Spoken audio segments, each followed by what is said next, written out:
এবার একটা ছবি দেখাবো আপনাদের। দিলীপের হাতে ডমরু।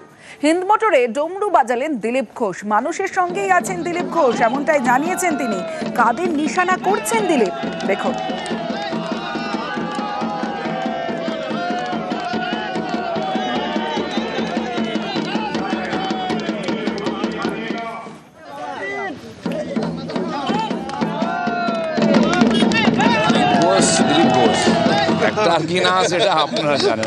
দিলীপ ঘোষ আপনার সামনে রাস্তায় দাঁড়িয়ে আছে, সবার সামনে রুদ্রাভিষেক করছে, সাধারণ মানুষের সঙ্গে আমি আছি। 21শে জুলাই শহীদ স্মরণে দিলীপ। খড়গপুরে শহীদ শ্রদ্ধাঞ্জলির আয়োজন করা হয়েছে, আর সেখানে থাকতে পারেন দিলীপ ঘোষ। রাজ্য নেতৃত্বের বিরুদ্ধে ক্ষোভ, তবে দিলীপ ঘোষ তিনি অনুষ্ঠানে থাকতে পারেন। দিলীপ ঘোষকে নিয়ে দাবি জেলা সভাপতি সমিত মণ্ডলের। 21শে জুলাই নিয়ে সম্প্রতি দিলীপের মন্তব্যে জল্পনা।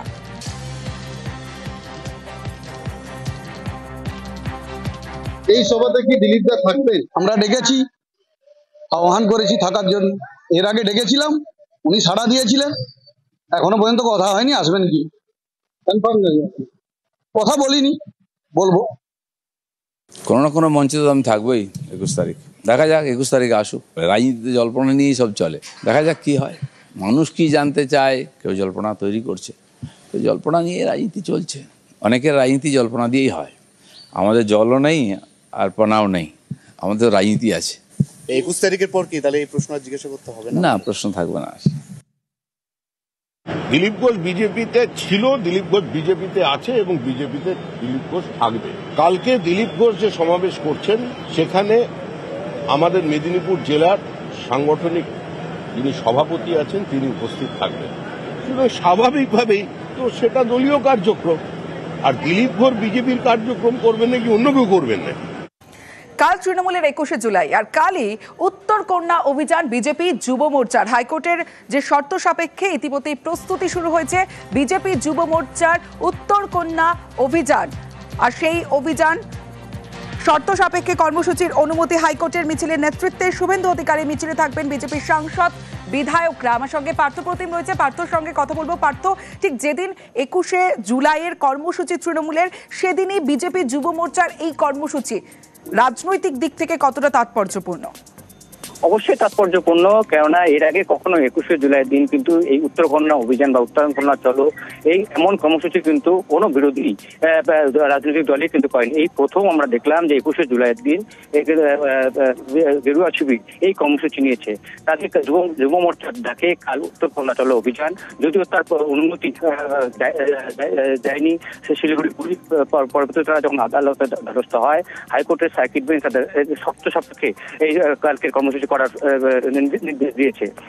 সেখানে কি যে 10,000-এর বেশি কর্মী সমর্থকের জমায়েত করা যাবে না। 2 নম্বর 100 জনের যে র্যালিগুলো বের হবে সেই র্যালিতে কিন্তু 100 জনের বেশি কোনো কর্মী সমর্থক থাকতে পারবে না, এবং প্রত্যেকটি র্যালির সামনে এবং একেবারে শেষে কিন্তু পুলিশই পাহারা দিতে হবে যাতে কোনো রকম বিশৃঙ্খলা সৃষ্টি না হয়। পাশাপাশি তিনমাতি মোড় থেকে চুনাভাটি খেলার মাঠ পর্যন্ত তাদের এই মিছিলের অনুমতি দিয়েছে, এবং তারপরেই কিন্তু চুনাভাটিতে সেখানে তাদের রাজনৈতিক সভা হবে, যেখানে যার নেতৃত্বে থাকবেন এই র্যালির শুভেন্দু অধিকারী, থাকবেন তাদেরই দলেরই সাংসদ এবং বিধায়কেরা। ইতিমধ্যে আমরা দেখছি যে যুব মোর্চার সভাপতি, রাজ্য সভাপতি ইন্দ্রনীল খা থেকে শুরু করে দার্জিলিং এর বিজেপি সাংসদ রাজু বিশ্বাস সকলেই কিন্তু সভাস্থল পরিদর্শন করে গেছেন, এবং যুব মোর্চার রাজ্য সভাপতি তিনি স্পষ্টত বলেছেন তারা আইন মেনেই চলবে। যে নির্দেশ হাইকোর্ট দিয়েছে সেই নির্দেশ মেনেই তারা কালকে এই কর্মসূচিতে যোগ দেবে। বেশ, কাজ আমাদের চলছে, কিন্তু যেহেতু বর্ষার সিজন, মাঝে মাঝে বৃষ্টি আসছে, সেজন্য কাজটা স্লো হয়ে যাচ্ছে। এবং পুলিশ প্রশাসন এবং এখানকার যারা সাধারণ নাগরিক যারা আছে, একটা সমস্যা হয়েছিল। পরবর্তীতে পুলিশ প্রশাসন তাদের সাথে কথাবার্তা বলে, আমাদের যুব ভাইরা ছিল এখানে, তাদেরকে কোর্টের অর্ডার দেখানোর পর তারা বুঝতে পারে যে কোর্ট থেকে যে রায় দিয়েছে সেই রায়ের পরিপ্রেক্ষিতেই চুনাভাটির গ্রাউন্ডে আমাদের এই জনসভা হবে। পরবর্তীতে গ্রামের লোকরা আমাদের এখন সহযোগিতাই করছে।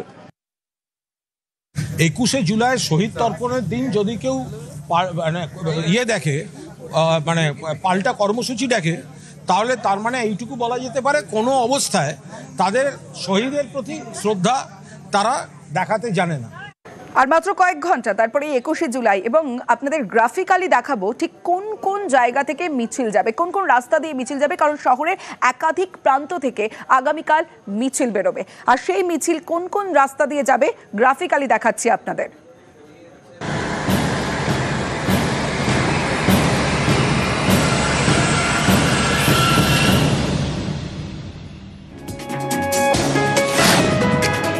শিয়ালদা থেকে AJC Bose road, SN Banerjee road হয়ে ধর্মতলা, হাওড়া ব্রিজ থেকে ব্রেবন রোড, ডালহৌসি হয়ে ধর্মতলা, পার্ক সার্কাস 7 পয়েন্ট থেকে CIT road, Moulali, SN Banerjee road হয়ে ধর্মতলা,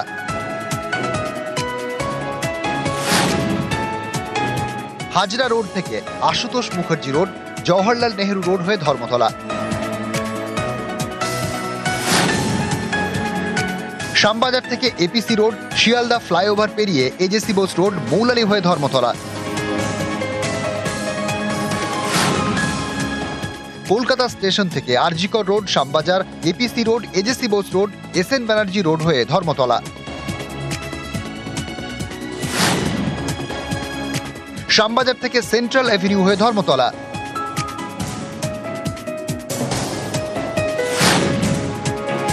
খিদিরপুর রোড থেকে Dharmatala, free school street, Ripon street থেকে জওহরলাল নেহেরু রোড হয়ে ধর্মতলা, কেদুয়া থেকে Bidhan Sarani, college street, Rafi Ahmed Kidwai road, SN Banerjee road হয়ে ধর্মতলা, ক্ষুদিরাম অনুশীলন কেন্দ্র থেকে Auckland road, Strand road, Mayo road, Dorina crossing হয়ে ধর্মতলা। নিউজ 18 বাংলা। কাল 21শে জুলাই বিভিন্ন জেলা থেকে বাস, ছোট গাড়ি নিয়ে কর্মী সমর্থকরা সভাস্থলে পৌঁছবেন, কিন্তু সেখানে পার্কিং এর কি ব্যবস্থা, কোন জেলার কর্মী সমর্থকদের জন্য কোথায় পার্কিং এর ব্যবস্থা দেখে নিন এক নজরে।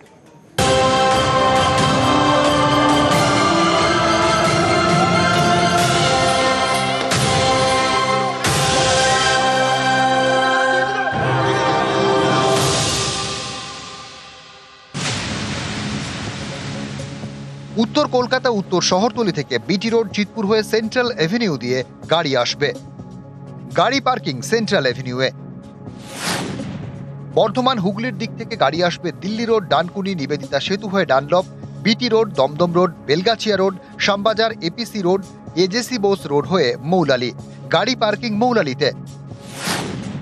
মালদা, মুর্শিদাবাদ, নদিয়া, উত্তর 24 পরগনা থেকে VIP road, EM bypass, Park Circus connector ধরে পার্ক সার্কাস। গাড়ি পার্কিং পার্ক সার্কাসে। মা ফ্লাইওভার ধরে আসা সমর্থকদের গাড়ির পার্কিং ময়দানে। পূর্ব ও পশ্চিম মেদিনীপুর, হাওড়া থেকে গাড়ি আসবে কোনা এক্সপ্রেসওয়ে দ্বিতীয় হুগলি সেতু পেরিয়ে। গাড়ি পার্কিং ময়দানে। দক্ষিণ 24 পরগনা থেকে হাজরা পর্যন্ত আসবে গাড়ি। গাড়ি পার্কিং হাজরা, ময়দান, জওহরলাল নেহেরু রোডে। নিউজ 18 বাংলা।